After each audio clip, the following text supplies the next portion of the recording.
Piturën e urove Faton Picit në Facebook? Po. Po. A mendon dhe a beson që ka pas manipulime në Mitrovic? Jo, sa vrejta unë jo, fitoren ja kanë urove edhe...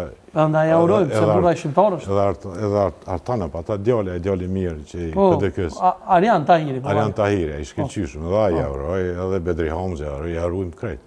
Se jem shqiptar, në duhet me urojmë. E vërtet, po ato do më thonë që dolem fletë votimet me numër të njëjtë e kështu? Ja, be është sa vrejta unë është një problem teknik. Ma shumë i din këta KQZ-a, këto duhet me marrë. është probleme teknike, nuk ka... Jo, është një mendetli, se na s'dim për atë punë, po... KQZ-a duhet me marrë me këto, është institucion kushtetues, ata janë përgjes për këte dhe duhet me marrë, se nuk dihet, probleme teknike, sa vrejta unë ka probleme teknike.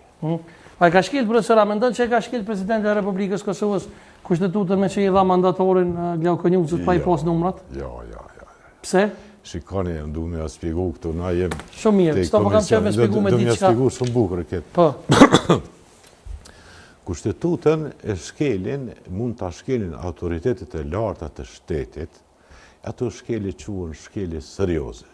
E një për i shkeljeve serioze mund tjetë tradhti ndaj kombit, ndaj adheut. Nuk janë të shkelje kushtetute, këto janë shkelje të rregullore, si një akt normativ në ligjor. Asë një shkelje kushtetute gjatë tyre procedimeve në parlament s'ka ndodhë. Nuk o shkelje kushtetute. As Fatmi Sidiu si ka shkelje asë njerë? Jo, dhe më thonë, a i ka qenë kundërshtim me parimin e presidentit si autoritet i shtetit, se dhe me thonë kushtetuta thotë a i cili do të bëhet presidenti nuk mund tjetë edhe kryetari i partisë. Absolutisht. Edhe do të thotë ne e kemi se... A i ka shkel kushtetutën në rregullurën? Jo, ka shkel kushtetutën, e ka shkel për atë arsye se unë e kom pas profesor atë edhe kemi bisedu me ta, por ishte që është problemi politik, theshëm në bjen një kërkes që si e kryetari i partisë, mos mirë, por ndryshe na nuk i kemi rëzu ato, a i ka të dorëheqje, dhe më thonë se masa ndëshkuese kushtetuese janë veç 3, dhe më thonë është dorëheqja, është revokimi edhe shkarkimi.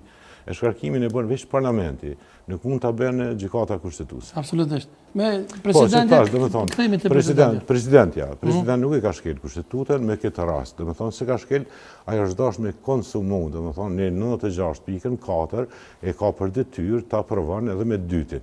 Aty shkruan se partia e parë, cila ka mësë shumë të deputet, ka obligim që ta propozoj mandatorin, dhe e duhet me mandatu. Nëse nuk i merë votat mbrana 15 dite, atëhere ka për obligim kushtetues presidentet ta mandaton dytin. Dhe më thonë, nuk ka të drejt, njëti mandatar mu mandatu 2 herë. E qka nëse i dyti nuk i ka votat? Nëse ka votat, atëhere shkojmë në zgjedhje. Nuk jep mandatin dytit, dhe më thonë fitusit dytë zgjedhje. Jo, dhe që në këtë rast është PDK-ja. Shikoni, këtu dhe të thotë është dashtë se është quhet ai diskrecioni i presidentës. Në diskrecionin e saj, po. Nëse i ka 2 ose 3 mandatarë, për shkak nëse kishu PDK-a një, Aleanca një, LDK-a një, vetëvendosja një, ishin bën disa edhe atëherë diskrecioni. Diskrecioni është një vullnet i brendshëm i presidentit duke u bazuar në ligj.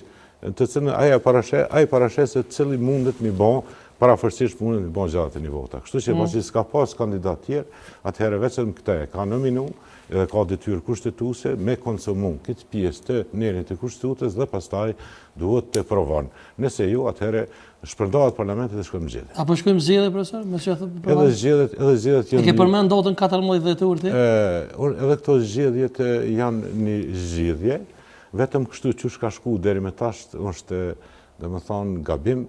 A kina ide ti, profesor, se nashta dikush prej politikës e sheket emisionin të unë edhe pse ju e merë si model. A kina ide si me dalë prej këtij ngërshi politik se na duhet për miratën buxhetit? Tash kemi tash afate kushtetuese për qeveri.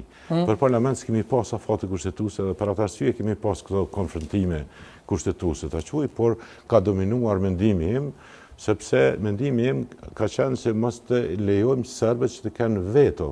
Veto në kupton që një serb, mas me qenë në kryetar, nuk mund të funksionon në parlamenti. Është absurd. Dhe këte kemi rregulluar në bazë të gjykatës kushtetuese dhe sot e kësaj dite mu nuk kem problem. Edhe masar serbi mund të vazhdojë të funksionon në parlamenti. Tashti, dhe më thonë, kemi afate kushtetuese.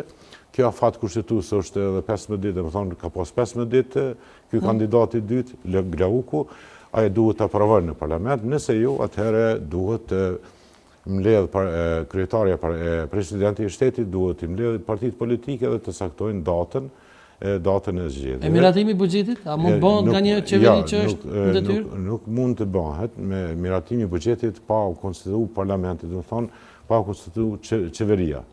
Aja ka mundësi me te kalu këtë situatë, por sa për shohën nuk kanë... Si te kalu këtë situatë, bro?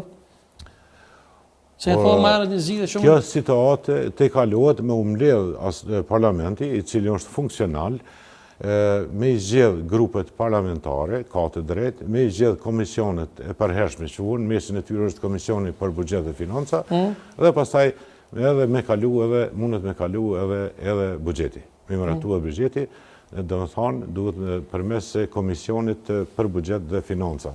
Nuk është fort e rregullt kjo, por reflektimi, dhe më thonë, efekt